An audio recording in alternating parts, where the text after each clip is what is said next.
The world is descending deeper and deeper into climate chaos. As fires rage and storms churn, we're about to blow past 1.5 degrees Celsius of warming, which scientists and global leaders have agreed as the first point of no return for the planet. Past that mark, irreparable catastrophes might ignite like a row of dominoes. And it seems as if we're doing nothing to prevent it, as if we are spinning our wheels on climate action. It's not just 1.5 degrees Celsius. Under current climate policy, the world is on track to blow past 2 degrees, 2.5 degrees, and potentially even 3 degrees Celsius of warming. Meanwhile, climate deniers seize power across the world, and global climate negotiations fail to produce any sort of meaningful emissions cuts. How did we come to this? How have we continually bowed to the reign of fossil-fueled business as usual, despite mounting climate catastrophes? To unravel this question, we'll journey through the treacherous landscape of climate inaction. We'll examine the violent return of fossil fascists like Trump, the illusory fictions of carbon capture, all the way to the pernicious ideology of Overshoot. Today, we examine how the world surrendered to climate collapse. This video was made possible by Ground News. Stick around to the end to find out how you can get 40% off Ground News. The damage of our current 1.3 degrees Celsius of warming has already been catastrophic. Wildfires raged through Los Angeles in early 2025, killing 29 and forcing over 200,000 people from their homes. Tropical cyclone Daniel decimated Libya in 2023, killing almost 6,000 with over 8,000 missing. Generational floods in Pakistan, Spain, and the US have decimated towns and livelihoods, while drought in Somalia, Kenya, and Ethiopia forces millions on the move. And as we burn more and more fossil fuels, these catastrophes will only become more numerous and devastating. This makes the task ahead of us clear.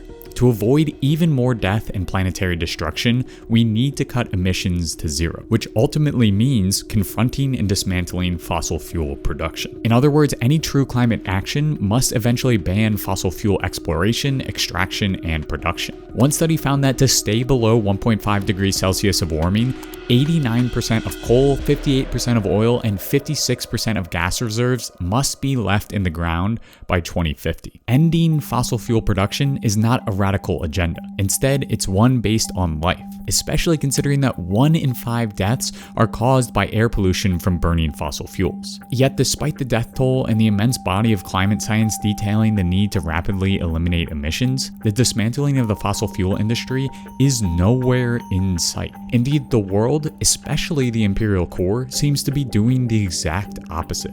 Fossil fuel companies are locking in infrastructure that won't be exhausted until as late as 2090. In 2022 alone, 477 gas pipelines, 432 new coal mines, and 485 new coal plants were slated for or were under construction. These assets, this fixed capital, mean potentially trillions of dollars in profit for fossil capitalists, or, if climate action is taken seriously, trillions in losses. As this review of Carbon Lock-in explains, the fixed capital of the fossil fuel empire represents the largest network of infrastructure ever built, reflecting tens of trillions of dollars of assets and 2 centuries of technological evolution. But to reap maximum profits from this massive network of infrastructure, fossil capital must ensure its continued survival.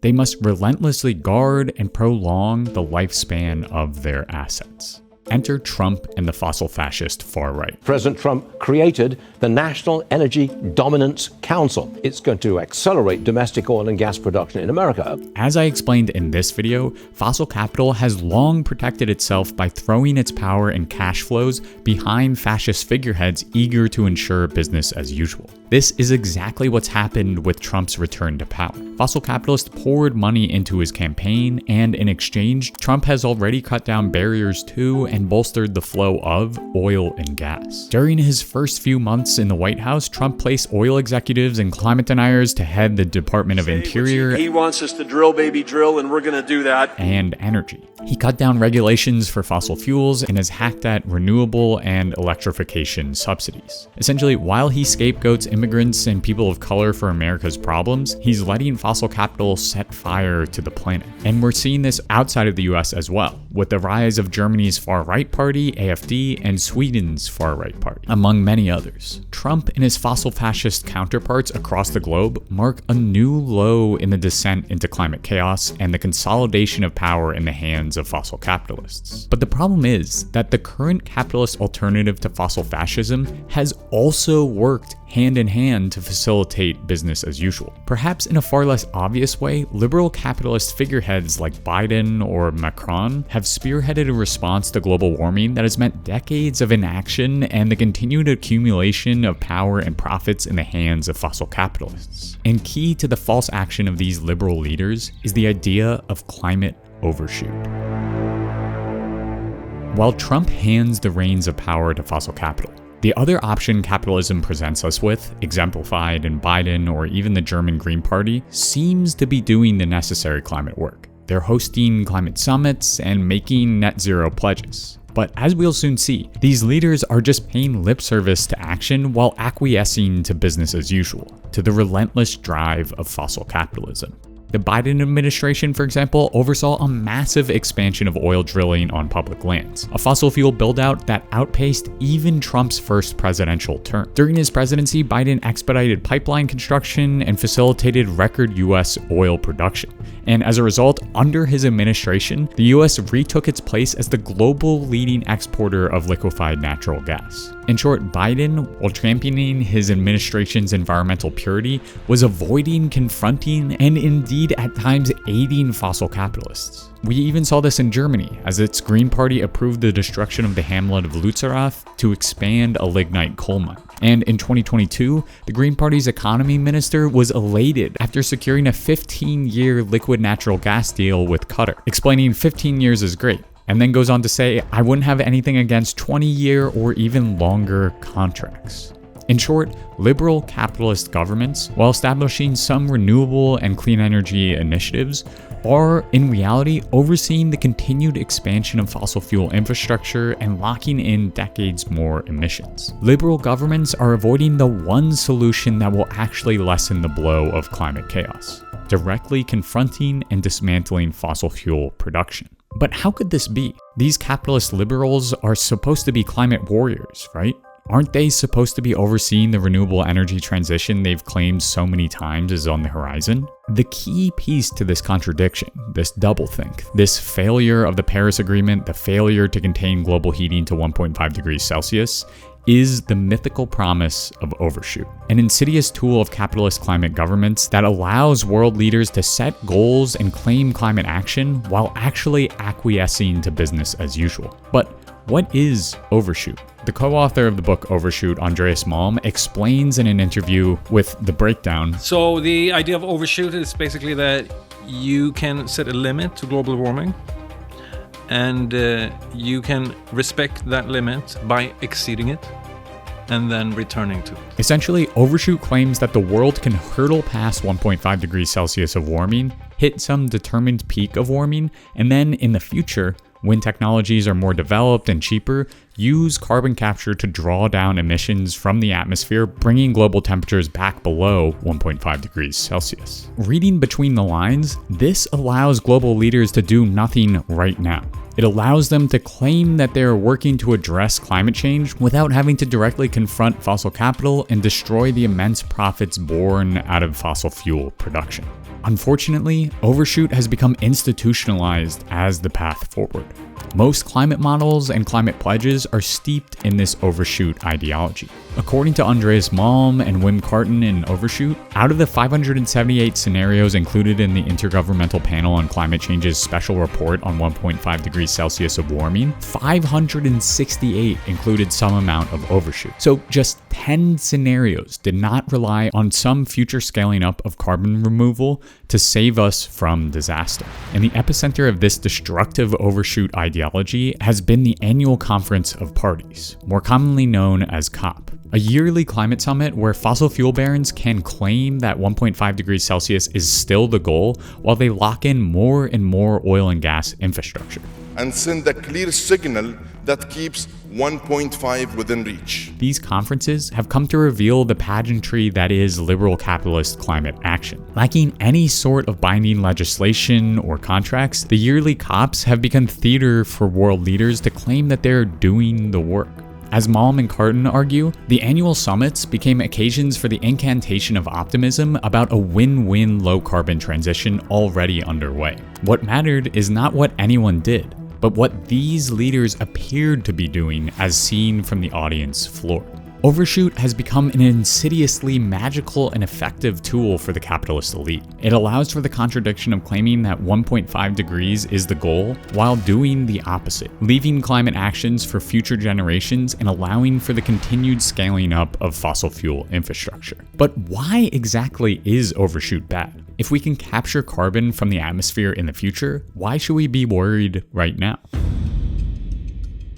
The concept of overshooting our climate targets and then attempting to reverse the damage that transgression has caused is a dangerous gamble, because the consequences of exceeding 1.5, 2, or even 2.5 degrees Celsius of warming will be irreversible and catastrophic. Under those temperatures, our landscapes will be transformed, extreme weather events will become more and more frequent and intense, and ecosystems will collapse. Not to mention sea levels will rise, displacing millions. One of the main problems is that the core of the Overshoot ideology is decidedly rotten, because faith in the success of Overshoot means a belief in the power of carbon capture. Whether through bioenergy carbon capture and storage or through direct air capture, the champions of Overshoot, and indeed the majority of climate action pathways, claim that we need a mass scale-up of carbon renewable technologies to scrape us back below 1.5 degrees Celsius. The problem is that these technologies are untested and unproven at a mass scale. Bioenergy carbon capture and storage, for example, would require land 1 to 2 times the size of India, as it relies on growing carbon-removing crops to burn and use for fuel. And as of 2023, there are only 6 plants in operation globally.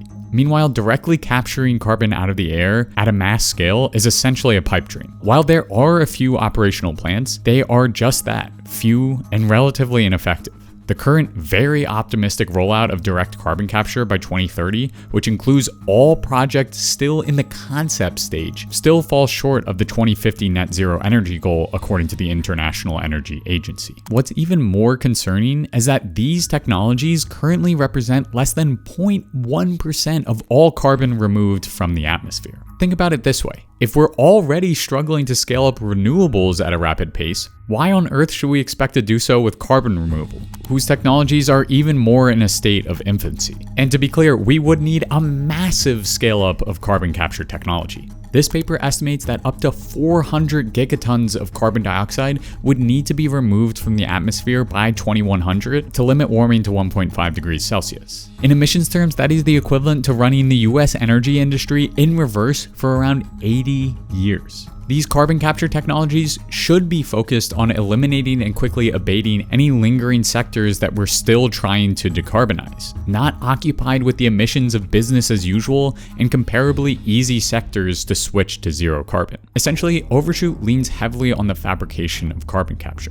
It claims that we can emit all we want now because someday down the road, we'll have carbon capture at a scale that can turn back the clock on the climate. But those promised technologies are unproven and untested at the scale many Overshoot pathways demand.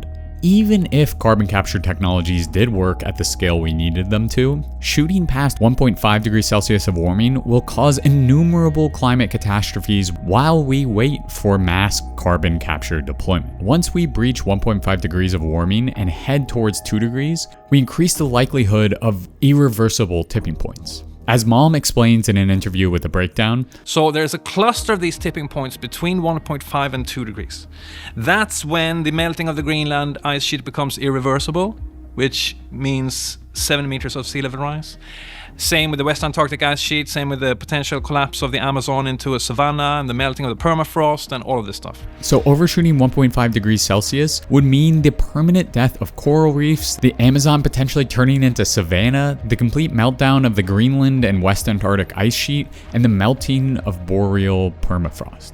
all of which are irreversible. Put another way, no amount of carbon capture will be able to reverse the damage to coral reefs or ice sheets. We'll have sped past the point of no return. Our world would look very different even after the carbon capture is successful. Again, Malm argues, the true extremism here is not to insist on 1.5 degrees as a target, but it is to just let things continue in the hope that we can have some kind of techno fix towards the end of the century. If these tipping points are crossed, there's no going back. In essence, Overshoot condemns us to a world drastically different than the one we know and love today. And not only does Overshoot draw us closer to catastrophic tipping points, but it also assures the continued death and destruction wrought by supercharged droughts, storms, floods, and fires. It means more storms like Daniel that decimated Libya, or even worse wildfires than those that hit Los Angeles earlier this year. And these disasters will affect poor and marginalized people the most, leading Malm and Carton to claim that Overshoot is an act of paupericide. The ruling class is choosing business as usual in the pursuit of profits now in exchange for the immiseration of millions in the coming future. And given this destruction, why on earth should we put our faith in future capitalist leaders to do the heavy lifting when the current ones are avoiding the task of confronting fossil fuels at all costs? I'll say it again, Overshoot is an immense gamble.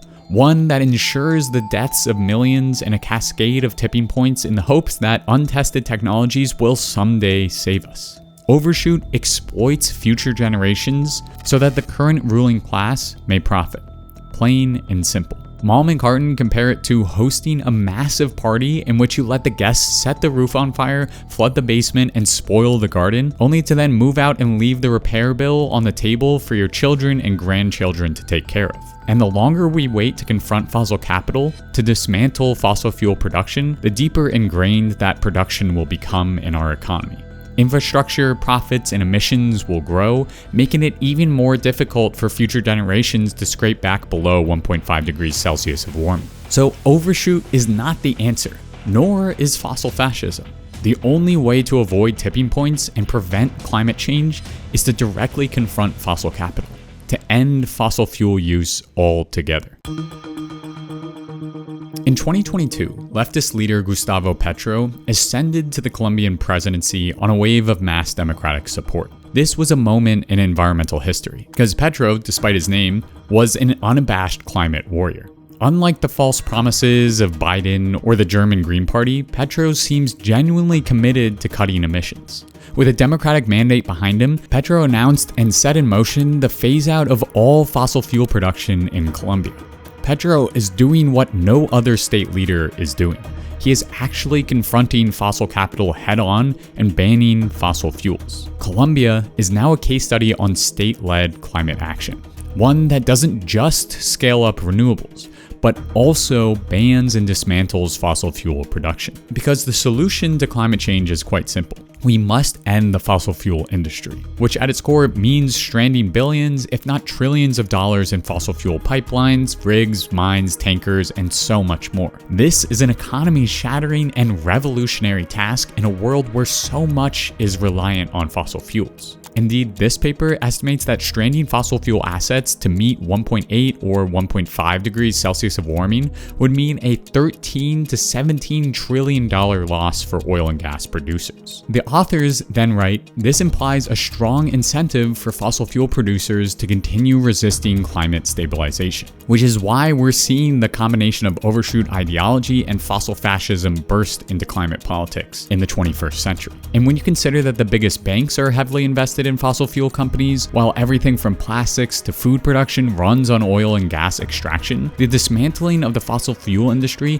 would mean a complete overhaul of the economy, a mass stranding of assets on a scale we've never seen. According to the founder of the Carbon Tracker Initiative, halting fossil fuel extraction and production could mean economy-wide losses 4 or 5 times larger than the 2008 financial crisis. But the longer we wait, the larger the crisis will be. Fossil capitalists will continue to pour money into fixed capital in the form of oil wells, pipelines, and rigs the longer we keep delaying this confrontation. As Marxist philosopher Theodor Adorno writes, the more the system expands, the more it hardens into what it has always been. So the longer we wait, the more drastic the battle with fossil capital will be. It makes sense then why liberal capitalist leaders are so reluctant to confront fossil capital and end fossil fuel production. A 100% renewable world without fossil fuel emissions requires challenging the foundations of our capitalist economy.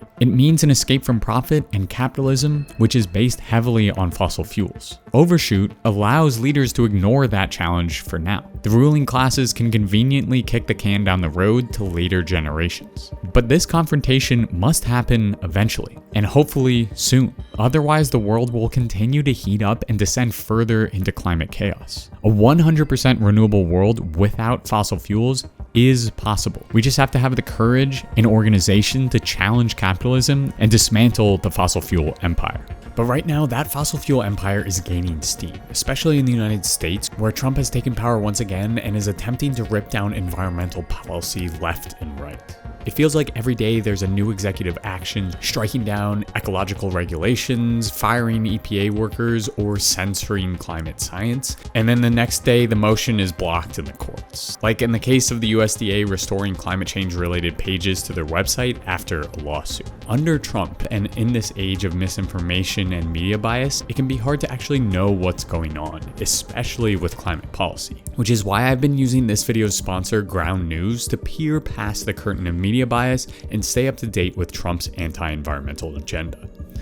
For this story, of the more than 35 sources compiled, over 40% lean left, while less than 20% lean to center. Comparing the headlines with Ground News' bias comparison, we can see how the contents of these articles differ. For example, left-leaning outlets frame the USDA's removal of climate change websites as a clear violation of federal law and a harmful censorship effort, while center-leaning outlets adopt a neutral, procedural tone describing the restoration as a positive sign without casting blame. I've been using Ground News for a long time because of tools like bias comparison that helps make sense of Trump's anti-climate agenda. Ground News is a website and app that collects over 50,000 media sources into one place and lets you compare how headlines are being covered across the political spectrum. Every story comes with a quick visual breakdown of the political bias, factuality, and ownership of the source's reporting, all backed by ratings from 3 independent news monitoring organizations. And the layout of Ground News allows you to quickly compare headlines and articles to see what information is being emphasized or left out. I especially like the blind spot feed, which highlights stories that are disproportionately covered by one side of the political spectrum. Especially when it comes to news about climate change, I think it's really important to see what articles both sides of the political spectrum are missing, which is why I use Ground News literally every day. You can go to ground.news/OCC or scan the QR code on screen today to get 40% off their Vantage subscription, which includes a feature called My News Bias. It's basically a dashboard that visualizes your news diet over time. It shows your top news sources, whether you engage with different perspectives, what topics you're interested in, and a lot more. So go to ground.news/OCC, scan the QR code on screen, or click the link in the description today to support an independent news platform working to make the media landscape more transparent.